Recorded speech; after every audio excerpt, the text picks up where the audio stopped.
Begin the current Daf, Mesech Yoma, Daf Yud.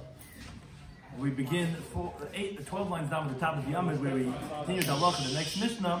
Continue on the theme of the first Mishnah, which opened up this Mesech, the Shiur Yomim, 7 days before Yom Kippurim. We start the preparation, Achunas, for the mitzvah, for the avodas Yom Kippurim. We separate the current Gadol 7 days before, so we continue discussing those 7 days. Besides quarantining him, we also had other things that he did. Joining us for today's daf. Some of the things discussed in today's daf are how the Kohen Gadol prepares during the 7-day preparation. What does he do for those 7 days? Additionally, who becomes tamei when they interact with the paraduma waters? We know that the paraduma has an interesting paradox to it. So who exactly becomes tamei? Who becomes tar? And the order of the daily avodas done in the Beis Hamikdash comes up in our Gemara's discussion. So in the key terms, the concepts are paraduma is the red heifer, the red cow that we burn, we take the ashes, mix it with water, we spray on some of that's tamei, day 3 and day 7 of the tar process. Stam Mishnah is when the anonymous Mishnah doesn't say who the Tana is. Hatabas and Neris is the avodah that was done in the Beis Hamikdash, that they would clean out the ashes and prepare the candles, the wicks with the oil from all the 7 wicks every day in the Beis Hamikdash. So we begin the current daf. We begin with the next Mishnah, the second Mishnah of this Masechta, continuing on Kol Shabbos HaYomim. So all these 7 days that we quarantined the Kohen Gadol, what did he do all day? So Huzarik Sadam, he would spray the blood of the carbon tamid, and the reason why he's doing this is so he should become accustomed and become prepared for the avodas Yom Kippurim, because guess what? He's doing everything on Yom Kippurim, not just avodas Yom Kippurim, he's doing the daily avodas too. So he had to be ragul v'zaris in these avodas, umakta sekataris, and he would burn the incense, umetivas aneris. He would also clean out the ashes from the wicks that was extinguished, and every single day they did this avodah. That every single morning is about boiker, betivas, and aneris. They would clean out the lamps every single morning, and so to every single morning, it's not just everyone thinks the Keteris was just done on Yom Kippurim. Keteris was done every single day in the Heichel, Pras B'Shachas, Pras B'Nabayim. So he had opportunity to be doing these avodas every single day for that week before Yom Kippurim. Umakar B'Sarosh, B'Saregel. He also sacrificed the head and the foot of the carbon. Now that was for these 7 days. Now Shakal Yom, all other days of the year, Imrat Salahakir, if the Kohen Gadol wants to do the avodah from any carbon that he chooses, Markav, he could do, and no mishmer, no group of Kohen could stop him, because he has this authority to do the avodah whenever he wants to. And the reason is Kohen Gadol Markav Chelik Barash, the first one who gets to choose which avodah he wants to sacrifice, he could choose the first one. That's the Kohen Gadol. He has eminent domain. Eminent Chelik. He also could take a portion of the eating of the kachim, but also first he could choose the most choicest piece of meat from the carbon. That's the Kohen Gadol has that right. So that's the Gemara. Man Tana. Who is the Tana of our Mishnah in regards to what he says is done the week before Yom Kippurim, that he does all these avodas? So the Gemara says the like Rabbi Kiva is not like Rabbi Kiva, which we're going to quote shortly. Because the Ikar Rabbi Kiva, if it's like Rabbi Kiva, Omar, but he says the following halacha. Tor shenafal hazah. Let's say a tahor person actually got sprayed. He had the shrapnel there, his collateral damage. He was near the person who was being sprayed. I mean, he's tar, and he got sprayed. Actually, tim'atoy. It makes a tar person tamei. So therefore, how could you say that Kohen Gadol is doing the avodah all 7 days? We already established already that we spray him every single day of the 7 days. So if that's the case, if he's tar, we don't know, he might be tar, he actually became tamei. And the tamei person can't be doing the avodah. The time like the bright side that this is a machlekes. Pas says in Mamidbar regarding the paraduma, says v'hiza hatar ala tamei. That the tar person is going to spray on the tamei person. Now, what does it mean al hatamei? If you're spraying on the tamei person, then he becomes tar. But va'al hatar, if you spray on the tar person, the inference is, the dig is, he actually becomes tamei. That's the Rabbi Kiva, which as Gemara is going to shortly explain. He learns it out from the extra words al hatamei, which is unnecessary. We know who he's talking about. So what it actually tells us, only on the tamei person makes him tar, but on the tamei person, it's going to actually make him, the tar person is going to make him tamei. That's Rabbi Kiva. Chachamim, they disagrey. They say no, al hatamei is coming to a different drasha. It's coming to tell us that ein hadvam halalu, that these ideas of the spraying were only amurim, they were only said only by something that is susceptible to tumah. But something that's not makabel tumah, then when you spray on that item, it's not considered as a hazah. What's the nafkamina?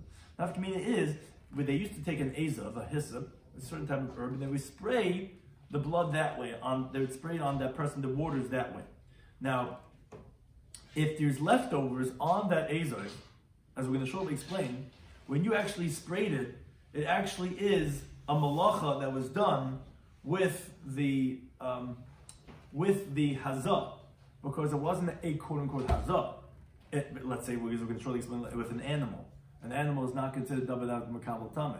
So if you're going to spray with that, since it's not a hazah, because it's not something that's makabel tamei, you actually did a malacha with it, and that's actually going to invalidate those shurayim, because the shiuri puzzle, and therefore they're not valid to spray with. And that's the nafkamin on this halacha that it says alatame, to say only if you're spraying something that's makabel tamei. If it's not makabel tamei, it's not a spray, and therefore you did a malacha, and therefore it actually invalidates it.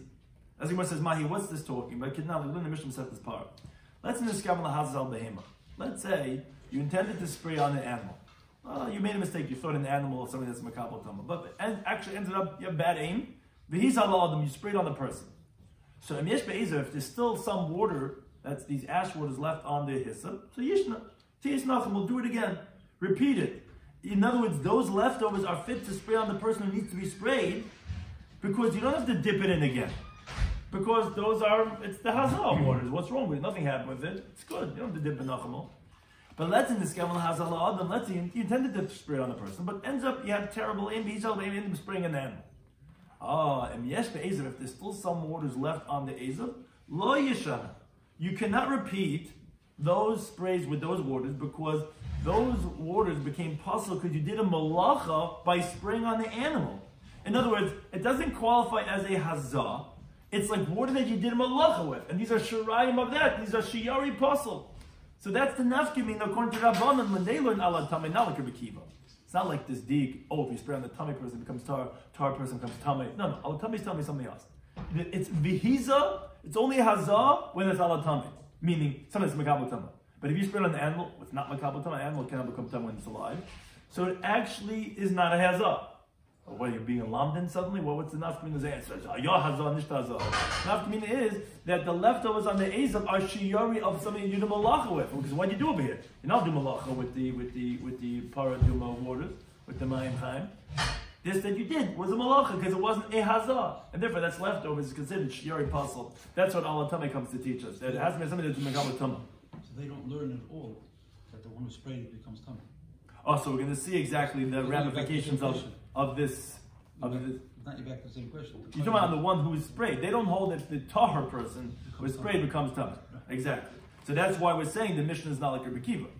Because according to the Rabbanan, so it's okay, you could spray him all week. He's tar. If he was tummy, he's tar also. But it's not like Rabbi Kiva, else he would become tummy. What malacha is there? You're doing something. You're doing something. Work. Anything. If you were a baker and you dip your hands, you're doing some work with it. That's not for the purposefulness of this tahara process. Then that's considered doing malacha. So the Gemara says, okay, my time with Rabbi Kiva. What's the reason of Rabbi Kiva? Because he says, as we explained this already, because he says, Nichtev Rachman Lehizatar Hatar Allah. The Torah should have said that if you spray on him, we know we're talking about a tummy person. My Allah Tameh. What's these extra words? Allah Tameh. We know about pronouns and right. You don't say the name again. He say him, her. So why is he saying Allah Tameh? Ashma. We know it's going to make a deal. Allah Tameh tar. Only a tummy person is going to be tar. Tar Tameh. But to the contrary, the paradox is a tar person is going to become Tameh. For the Banan, what do they hold? They say, no, like we explained already. They hold our tummy is going to tell you it has to be something that's makabel tumah, but if it's not considered quote unquote a hazah. Now, because they hold in regards to the case that Rabbi wants to say, a tar person becomes tummy, they say, how could that be? If on a tummy person, these words make him tar, al tar l'koshkin, isn't a koshkin, how could it make it tummy? If it makes a tummy person tar, for sure, a tar person for sure he'd remain tar. Rabbi Kiva, he says, no, I become a shloima. This is what Shlomo Melech says in Koheles. Amarti Echma, so Shlomo Melech says, I thought I'm going to become smart. But the Torah is very far from me. Yes, it's paradoxical. You would think that would be the halacha, but no, the Rebbe Shalom says, it's not like that. Don't use your egin seichel. That no, it actually makes a tar person tummy. For Rabbanan, what do they do with that pasuk? They don't hold that it makes the tar person tummy that was sprayed. So what's this Amarti Echma B'Yudachaykim? Talking about the paraduma. Hahu, that's actually teaching something else. The one that's spraying and the one who's getting sprayed are going to be tar. Because he learns the hiza hatar, is even after that he was sprayed, the one who sprays is still considered tar, which Traces wonders that, wait a second, the one who was sprayed is not tar until he has tefillah and he has hair of shemesh, then he becomes tar. So if that's the case, so why is the one that he says when they gave him tamei and the one who touches it is going to be tamei? But wait a second, that's the same thing. He also has to have hair of shemesh. So Taisa says that when we say the one who's mazna love, it's the hazah that's causing him to tar. The one who touches the paraduma waters that cause him tamei, but you're right, they're both going to come tar at the same time. Or Taisa says that no, when we say mazna love tar, we're talking about that the one who's tar, that the hazah fell on, that he's going to be totally tar because he's not becoming tamei at all. But be that as it may, the Rabbana hold, okay, the one who's spraying, because we say it says in the pasuk v'hiza hatar, he's tar, and the one who's being sprayed on from a kavod chaim is also going to be tar. But when they gave him tamei, the paradox is that for some reason the one who touches it is going to be tamei. That's a marti echma b'dechayim. And why would that be? That the one who's touching it, in contrast to the ones who sprayed or get sprayed, are going to be tar. Now it says the Gemara, mazat tar. How could you say the one who sprays is going to be tar? But because it's in the first pasuk by midbar. Says that the one who sprays the purification waters, he has to wash his garments. It's even a severe type of tama that not only is he tam, but he has to wash his garments. How can you say the one who's spraying and getting sprayed is tar? Says Gemara, no, my mazin the ger. What does it mean? The one who sprays it? It's the one who touches it. Says Gemara, but how can you say that? There's two pesukim. There's one person says the one who sprays is tummy, and one person says the one who touches is tummy. Very more says the Gemara, it can't be what you're saying, because mazi by kibus begadim, the pasuk is telling us the one who's spraying, that he becomes tummy to the extent that he has to wash his garments.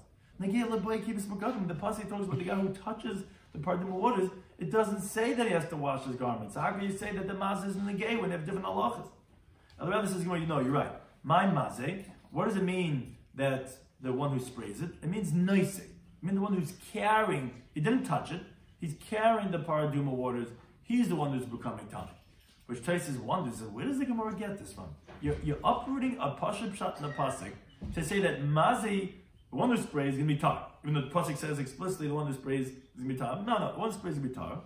And when it says mazi in the pasuk, it means carry. Why? Saying mazi means literally the one who sprays it.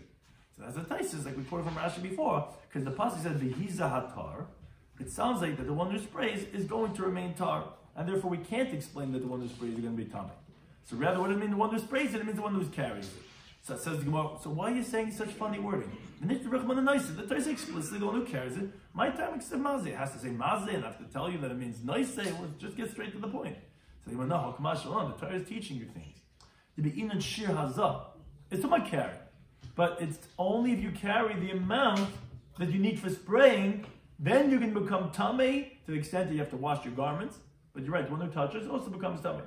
So the Rabban, when they say Amarti Echtem B'Dechaykim, then it means to say the one who sprays and gets sprayed, they're tar. The one who touches or the one who carries is going to be tamei, and that's hard to understand.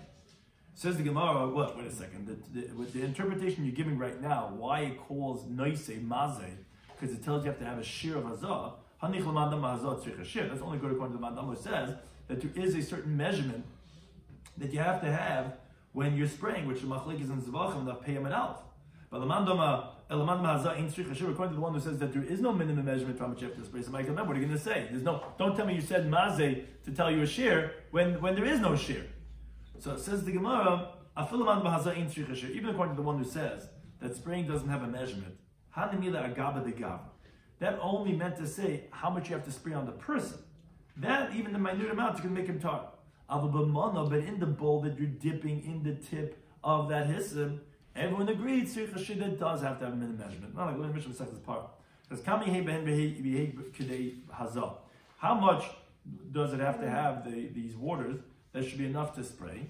Is enough to dip in as you continue to have your dalam and base, the tip of the hyssop and to spray it. In other words, to dip in, that you can have enough to spray. So you see that according to everyone, and that's why it says noise in the terminology of mazi, because it has to have a heshir of hazah. Now, this was all a discussion regarding who's the mandam in our Mishnah that we had said is like Rabbi Kiva, and it's not like Rabbi Kiva, because according to Rabbi Kiva, when you spray a tar person, it becomes tummy.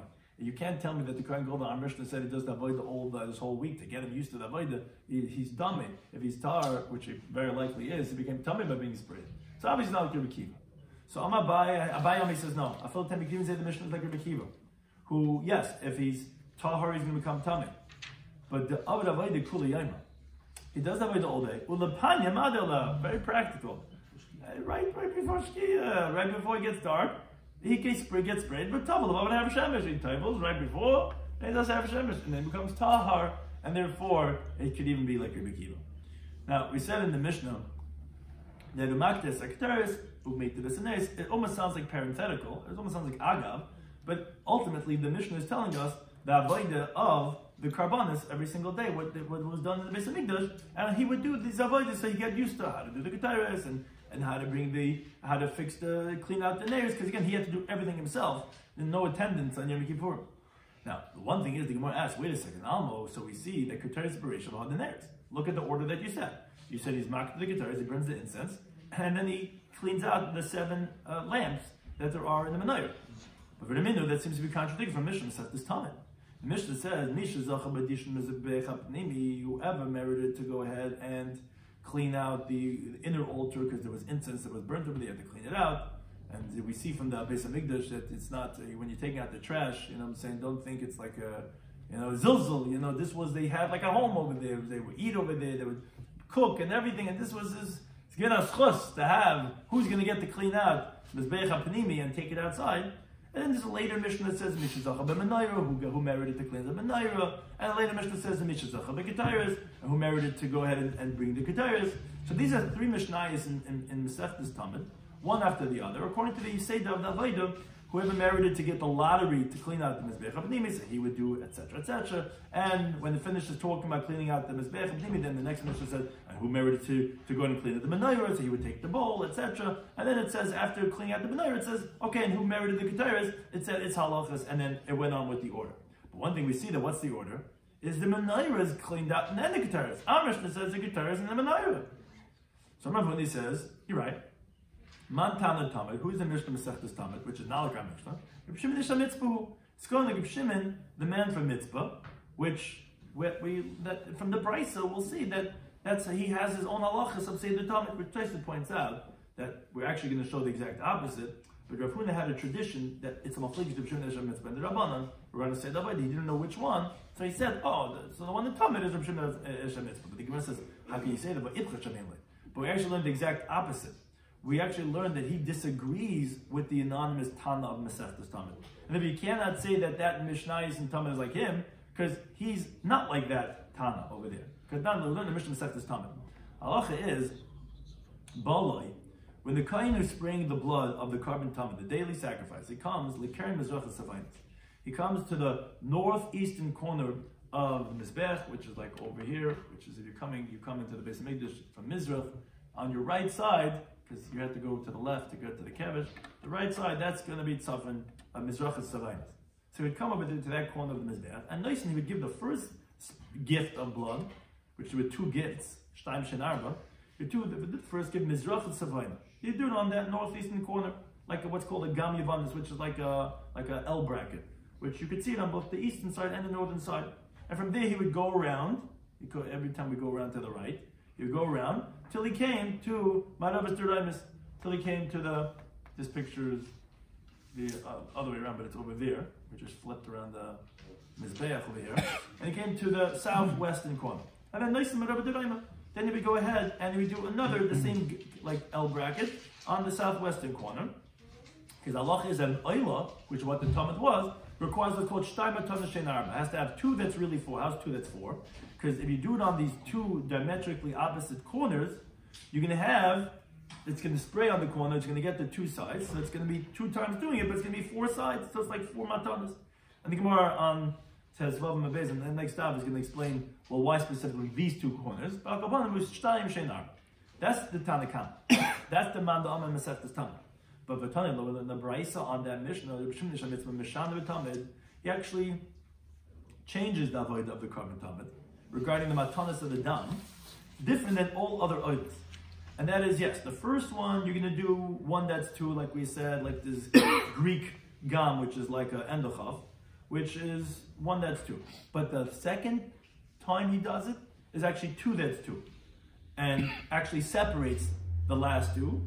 and he does first the western side, which is where he's up to, and then he turns the bend, and he does the southern side where he's coming, which again he's going around from the right side, from west to south. And when he reaches that corner, he's going to do it 2 separate times, which the Gemara on the next daf is going to explain exactly why that is.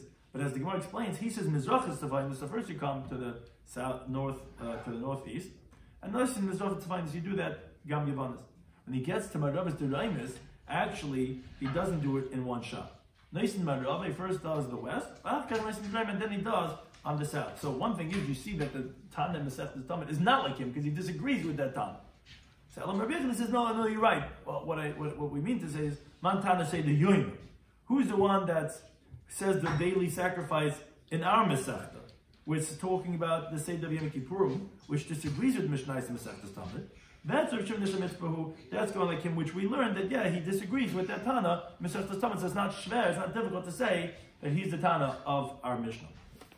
But now the Gemara continues. Okay, fine, you answered that question. But now, in our own Masechta itself, we have a seemingly stira. Rami say the Yoma, say the Yoma. We have a contradiction in our own Masechta, because the Nan we learned the Mishnah later on in the Parak on Daf Yomi Aleph, which is talking about the order of the 4 lotteries that they would do every single day in the Beis Hamikdash, which they would all gather together. And it says within the Pais Hasheni, when they did the second lottery, which they would pick who's going to do the 13 avodas of the Karban Tamid.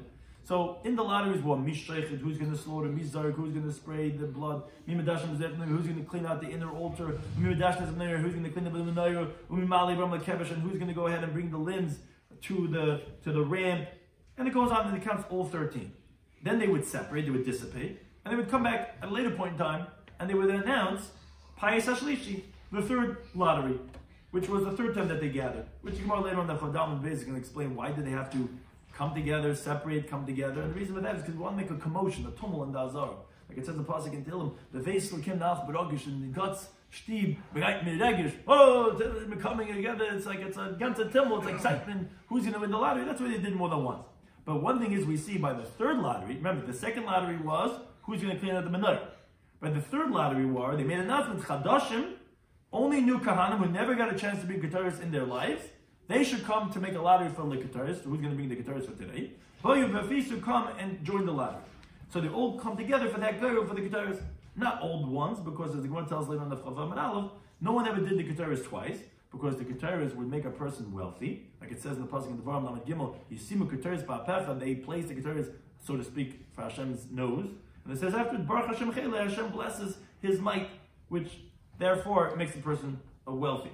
But one thing is we see that the Tavas Haneris cleaning out the menorah was before the Keteris. And what does our Mishnah say?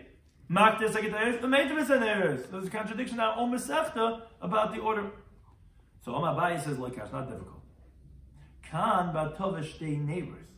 Our Mishnah is talking about the last 2 lamps, which was after the Keteris, and Kan, and the Mishnah later on the Chafei, was Ba'Tavas Chamesh neighbors, was cleaning out the first 5 lamps, which the Gemara tells us later on the 3rd paragraph of Gimel and Aleph. They would stop in the middle of cleaning out the lamps. After they did the first 5, they would wait until they did another avodah in between, and then they would come back and clean out the remaining 2 lamps. Now, there's machlekes of Shal Rabbanan. There are those who want to say that they would stop in the middle with the Keteris, and there is another Mandama that says they would stop in the middle for the Shechna and the Karban Tamid and spraying its blood. Which the Gemara later on explains the reason why would they stop in the middle. But one thing is that Abai is saying is that the Tan of our Masechta Yoma holds that they would stop in the middle with the Keteris. So it's Miyusha. This that we say, like in our Mishnah, that Keteris was first, is talking about first before the remaining 2 lamps. This that the Mishnah tells us later on that the cleaning out the lamps is first, that's for the first of the 5 lamps, like the Glom, the Shechilik, Ashpal. Yeah, they're both true. One was before the Keteris and one was after the Keteris. The first 5 were first, and the last 2 were after the Keteris. And it's not a contradiction. It says the Gemara. Remember, is that to say the Keteris mafsikluhu? Your whole answer is based on the fact that the Keteris, we know there was one avodah in the middle of the clean lamp. The way you meyashiv the steer was before after. He said, yeah, they're both true. It came in the middle. It's only if the avodah that separated in the middle was the Keteris. And who's giving this answer? It's Abaya. The problem is, but Abaya himself later on the 3rd paragraph over there says he was Mesadim Arocha. We know these famous words. We say this in Kabbalah every single morning. He was Mesadim Arocha that he and Shmei Abashal, this two, the avoid of every single day. Shmei the Gemara in what was received from all the Bnei Yeshiva that they received from their rabbis and so back and so on. And what does he say? What does the Bible say over there? What came in between the cleaning of the lambs? That he says, what was in between? Was the blood of the tamid. So how can you give such a teretz to say that the keteris was in between and that therefore it's not a stira? Depends on when. Some of they said like it's not difficult. Hahila b'shal. There and later on the third paragraph, the Abai says the damatama was in between was according to Abishal. Here that he's saying over here that the anonymous Tana of our Mishnah is Mesechtes Yoma, that so it's not a contradiction. Which one came first? Atavas Neres Keteris is according to the Rabbanan because it's a machlekes, and therefore it's not difficult on Abaya. Not about him. It depends which time you go in. Like time, like learn the Brisa. Lo Yetev Esaneres. The Talmud Kama says that you shouldn't clean out all 7 lambs. The achkach yakter, and then bring the keteris. Elorel, what should you do? Yakter, you bring the keteris in middle. The achkach yetev, and then you finish off cleaning the remaining 2 lambs. Because as Rashi points out, that obviously you can't say what this Tana means to say is that you first do the keteris totally, and then you start cleaning out the lambs. You can't say that because we know that you had to stop in the middle of cleaning out the lambs. And all the avodas were one after another based on psukim, and therefore, according to Abaya, it's not possible to do the keteris until after the spraying of the blood of the karban tamid, because you didn't do it after the lambs. And if you're going to say the keteris was before the cleaning of the lambs, then there's no other avodah to stop in between, because it's either the karban tamid or it's the keteris, but it's definitely not possible that you did it before. So therefore, Rashi just explains, as we see the Gemara is saying, and which Abaya was saying according to, is that you had a middle. In middle, you had the keteris, and then when we say keteris, and then the meitiv, it means say, and then the remaining 2 lambs. Which Rabbi Shloimy, he says no. Meitiv, you clean up all the lambs before the keteris, v'achkach makter, and then you do the keteris only after you cleaned it all up, because what do you stop in between with? You stop in between with the blood of the tamid, therefore Abai is miyushim, because the steer from later on, that we said that the keteris is going to be after that tava, again, that's going like Abishal, that's not difficult. He said over there that you're stopping in between with the karban tamid, because that's according to Abishal, but according to Rabbanan, you're stopping with the keteris, and therefore that's miyashim. Which one was first, keteris or the neres? Well, depends which one. The first 5 were before the keteris, and that's like the Gemara later on. And our mission that was saying that you make keteris and made the neres was told with the remaining 2 lambs, that was before the remaining 2 lambs. So I'm going to discuss in today's daf, in Yoma Daf Yudalad. So we said that started the next mission, the second mission of this parak in this Masechta. We said, okay, all these 7 days, what would he do? So he would do the avodas, and any other day, if he wants to, he could, and he could sacrifice or take first. He has first rights. Now, the Gemara wants to say the Tana of Mishnah. The first approach was not like Rabbi Kiva, because Rabbi Kiva holds that if you have a Torah person that on him the hazaz were done, he becomes tamei, because it says ala tamei, which tells you only ala tamei is tamei, but ala Torah is going to be tamei, and that's the thing that it says amarti echma v'rechik. How is that possible that a tamei person makes Torah and a Torah person makes tamei? That's Rabbi Kiva's opinion. It's a machlekes. That's Rabbi Kiva's opinion. That and therefore it couldn't be that he did that because he was tamei. And according to the Chamim, no, they learn ala tamei differently. They say it's on something that's mekabel tama, and that's what means ala tamei. Something that's mekabel tama. And the what's the nafkina? Okay, great. So what's the because if you spray a behema, then you can't repeat it because that's not hazah. That's actually considered as a malacha, and therefore that would be that the leftovers would be what's called shiur psul.